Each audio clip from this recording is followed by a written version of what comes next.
Hey everyone, Nat Daddy here, and we got another week of great books to review. Let's jump into it. First off, we got Superman Action Comics 1089. This is still following that um, backstory or retelling or flashback of Superboy. We have Superboy learning how to be Superman or Superboy, and Sophie's done it once so far. And at the end of last issue, his science teacher showed up at his house and reveals that he knows that he's Superboy. So that is also what happens in here. And then we find out that this teacher is somebody known as Captain Comet. So he's watching him and making sure he is not, a threat to the planet in that. So all this while we see that this is going on. He's monitoring him, and at the end, it turns out that that guy's working for a government agency. So has his own hidden agenda. So Superman is pretty good, or Action Comics is pretty good. Next issue of Batgirl, issue 10 here. This is Cassandra Cain. She has found out that her mom had another child, so she has a brother, and that is him here. And he is learning this as well. So Bronze Tiger is his dad, and this is all going on, and we still have that group of assassins that are chasing Cassandra to kill her because of her mother being Lady Shiva. So, pretty good book. I'm enjoying it so far. Batman Dark Patterns number 3. This is part 3 of the Pareidolia arc. This is the 9th issue. There's 12 of them, and each of them has been divided up into 3-part arcs. This one was pretty good here. It was an old man and his 2 grandsons. They were terrorizing a local area, trying to make people remember the old Red Hood gang, which he says he was at one point. So they've managed to capture and shoot Batman, and he's injured, and they're going to wipe him out here and that, but obviously they don't, and Batman saves the day. So this has been a great series. I think probably the best Batman book out there, but this one particular issue was not as good as the other ones, but still really good.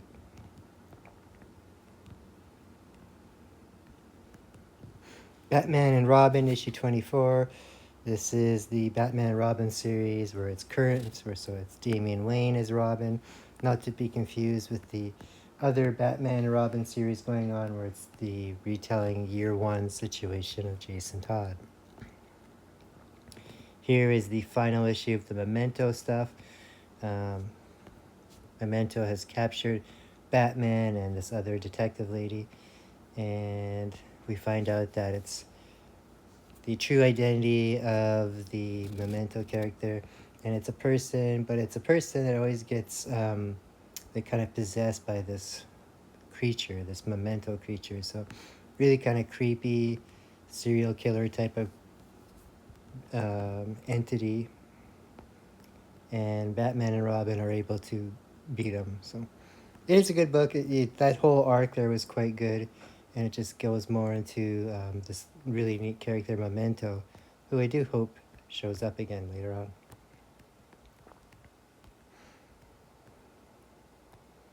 We have the next one shot on the Bring on the Bad Guy series.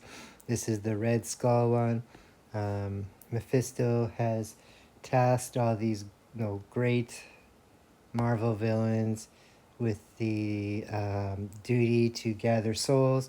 Each one has a particular soul they're supposed to gather with this one knife, and the souls power a forge that Mephisto wants, and will give him the ability to control all the souls on the planet. So this is the Red Skull story of it.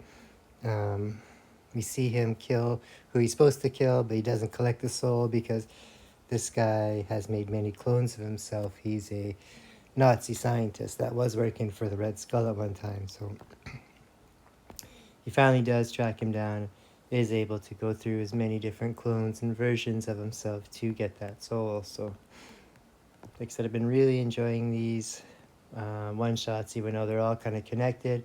And again, at the back of the issue, we have more of the continuing serial origin of that Sister Sorrow. So next issue is Drumano. And of course, they all have those great covers. Issue 6, the final issue of Bug Wars.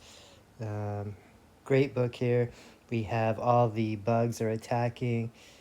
Sid, that's the brother of the kid that's been living throughout this comic adventure. He has been down in the bug land there. He was shrunken, and he found out his dad's spirit's down there as well too. So the amulet that they have found gives this kid the ability to be like this all-chosen powerful being, and he goes and is able to save his brother, who still gets really messed up and almost dies from all the bugs attacking him. Yeah, so he's able to do that. And these bugs are also not just bugs, it's almost like a Game of Thrones kingdom type of thing where all the bugs have different kingdoms and that. So this has been a great book so far. Lots of action, grossness, bugs. I kind of say it's like John Carter of Mars meeting Honey, I Shrunk the Kids.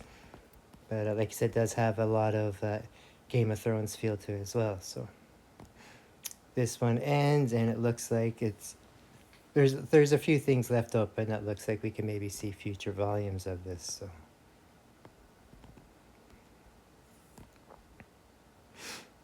from Dynamite, we have the 3rd issue of the Captain Planet and the Planeteers reboot. Really liking this so far. At the end of or beginning of this issue, the kids have all gathered and summoned Captain Planet for the first time, and he's there and he's trying to take out this the bad guys here, Duke Nukem and their crew. So he's able to fight them off for a little while, but eventually his power goes away and he has to go, and the kids are on their own again with just the power and the rings, kind of like Green Lanterns.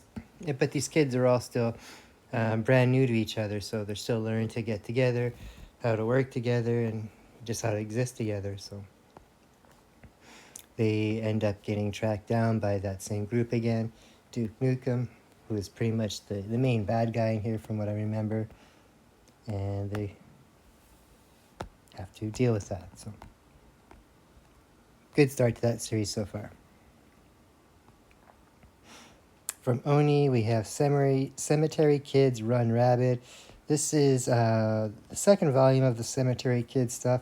It is in the future where everybody does video games, online, virtual stuff. So a little bit more than today even in real life. So all these people go on to there, and there's this one popular one called The Graveyard, and these kids who are here have played it last time, and they actually kind of got sucked into it and had a lot of bad stuff happen. Some of them have been hurt quite bad and have permanent, long-lasting results from it. So a new game is coming out soon, and these kids have sworn that they're not going to play it because they just know that they might get sucked into it again, and bad stuff really does happen. But they're unable to stay away. They all kind of like addicted to it a little bit, just like all of us are with our phones and video games and stuff. So they go back in and start playing the game and that, and bad things start happening again. So it's a pretty fun book. I've enjoyed it. I like the artwork in here quite a bit. Lots of great color in that too. So Cemetery Kids Run Rabid.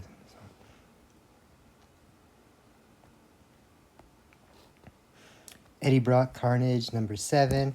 I don't usually read these, but I have been re-enjoying this volume because Eddie Brock and Carnage have joined and have to kind of live together because they were both dying, and they kind of need each other, but neither one wants to be with each other. Eddie's always trying to control Carnage's killing needs, so that's what's happening here. Muse has been in this series a little bit too.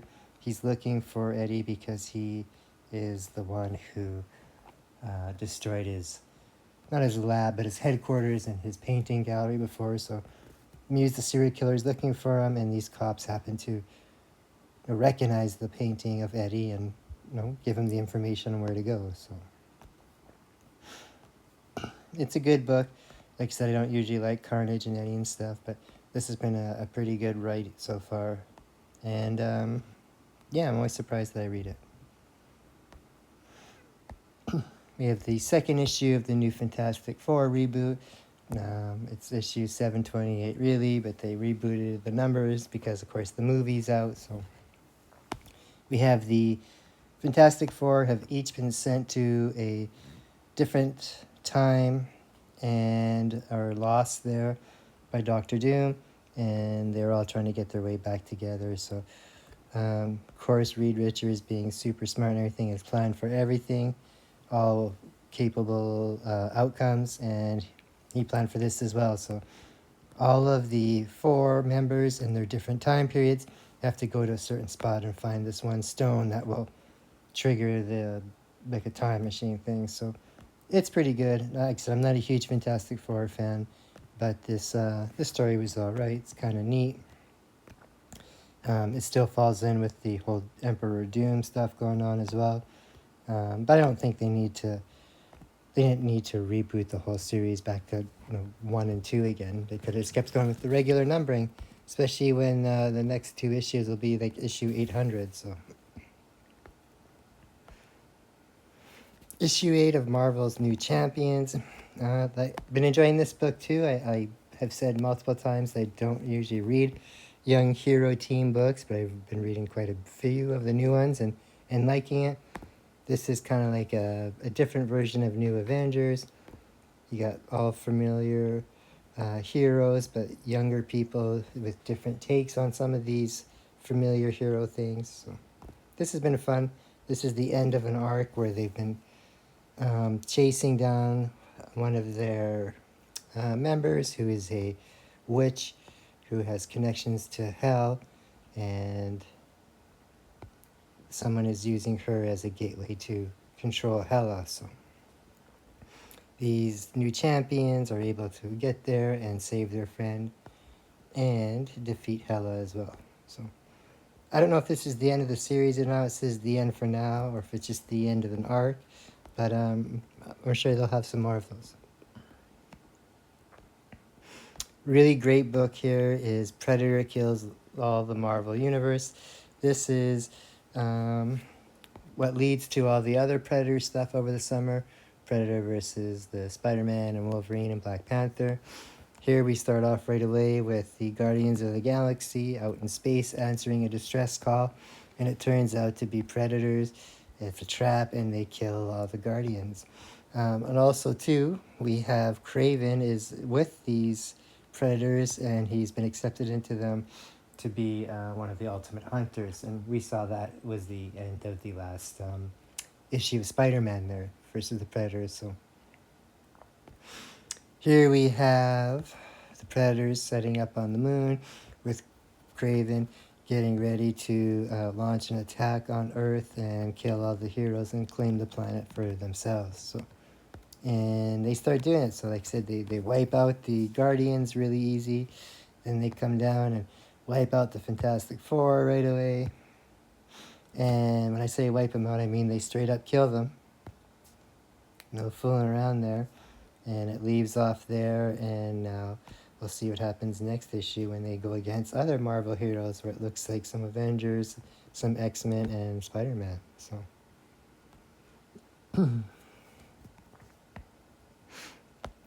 issue 1 of the Space Ghost. This is the second volume of this reboot. So last week we had the annual, and then the week before that was Space Ghost 12. So they're going to be, I guess, rebooting it after every year. So this is number 1, and it just starts off a new series or a new arc where it shows Space Ghost. He's fighting a villain here, Toymaker. And while this is all going on, the two kids, Jan and Jace, are meeting with someone who claims to be their grandfather. And wants to take them away from the Space Ghost. So we see them all just being discussed and talked about as Space Ghost fights this toy maker. And at the end, we see that the kids are going to stick around with Space Ghost, and also that grandfather, I guess, will be a part of it as well, too. So I have a feeling that there's something amiss with this grandfather. So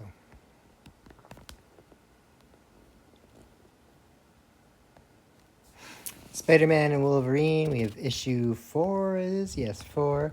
Been a good book so far, really great art in here. Love the coloring too, lots of action all the time. And Wolverine and Spider-Man have been captured by, it was Kraven and Omega Red, and now they're being hunted, and they got Doc Ock in there as well, so all kinds of stuff like that going on, just crazy action. Yeah, if you want to see a Wolverine and Spider-Man team-up book, this is will definitely meet your needs. So.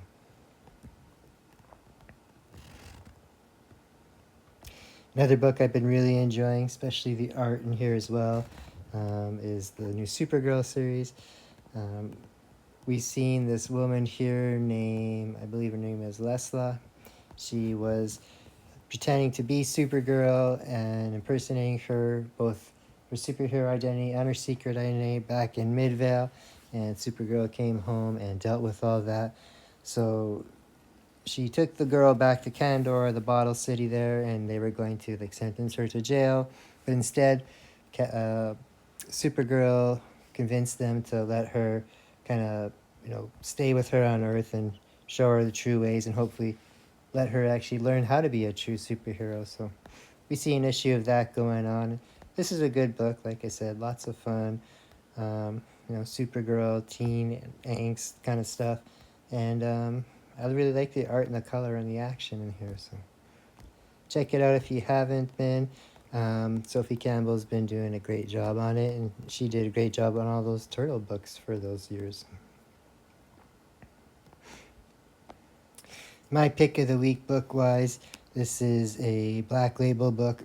I thought this was just the one-shot, but it's just the first book. It's going to be a mini-series. It's Superman, the Kryptonite Spectrum. And what's neat about this, it's from the Ice Cream Man team. You got Maxwell Prince doing the writing and Martino Morazzo doing the art. So it's very familiar like that. It even has like an Ice Cream Man story kind of feel to it. The way it's written and drawn and that. The story is about Superman has found an asteroid that has 4 new kinds of kryptonite on it. And he wants to test them out, and him and Batman are going to test them out, and he's going to use himself to do it, even though Batman thinks he's crazy.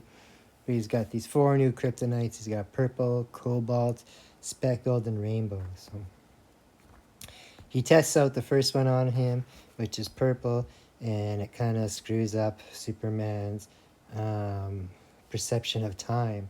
So he sees time in different order in that. So he has to deal with Solomon Grundy attacking Metropolis, all the while at the same time he's seeing it in different order in that. So good book, lots of action. I'm really looking forward to seeing more of the series as Batman and Superman test the other colors of this new Kryptonite Spectrum, and it's just a little different with the artwork there, so because it does have like that, again, like that Ice Cream Man artwork. So but a good book.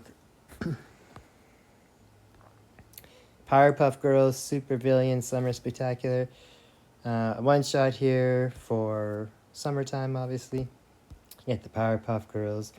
They're on their way to an amusement park, and the city's super quiet. Nothing's going on.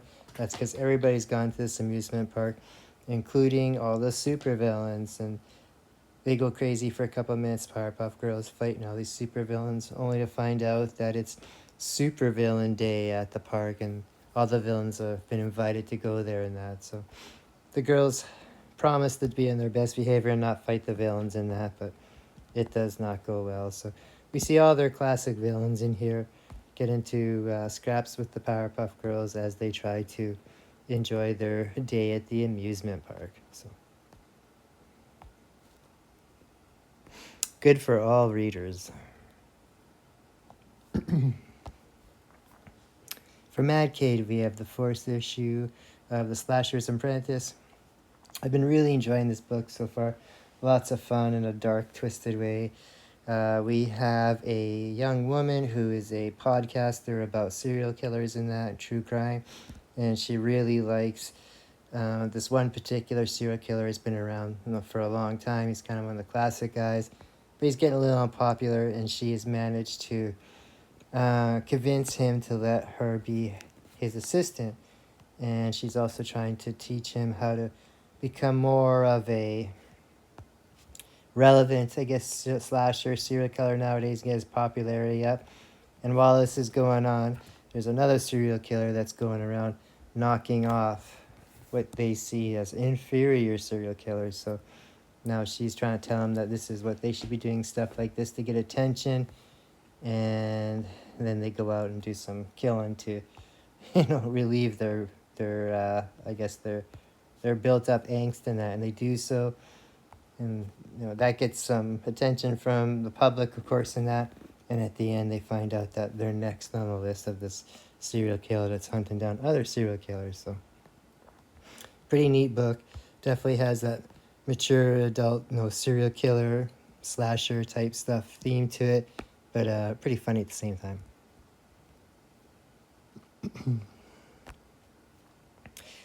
Issue 23 of Transformers. One more issue to go in this series, and then it'll be kind of rebooted and started over, a whole new arc. Optimus Prime was barely, well, I would say he's pretty much killed. He's barely hanging on here at the end of the last issue with the fight with Megatron and all that and the other Decepticons. And he's just kind of, walking towards heaven, seeing the vision and that. The other Autobots are trying to gather up courage for one last run at the Decepticons, and it's all out war between everyone's. The last man standing will be the winner. There's kind of like a Matrix into the light thing going on with Optimus and Sparky.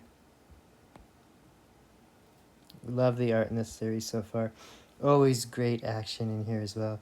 And at the end, we see that the Matrix and Sparky, or whatever you want to call it, their souls kind of merge and gives Optimus one last energy to take on Megatron for all the marbles kind of thing. So see what happens. One more issue to go. Issue 3 of Ultimate Spider-Man Incursion.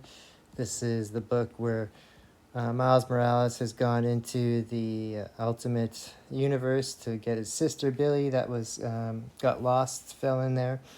And doing so, he's encountering all these Ultimate people out there. He's met some of the Ultimates.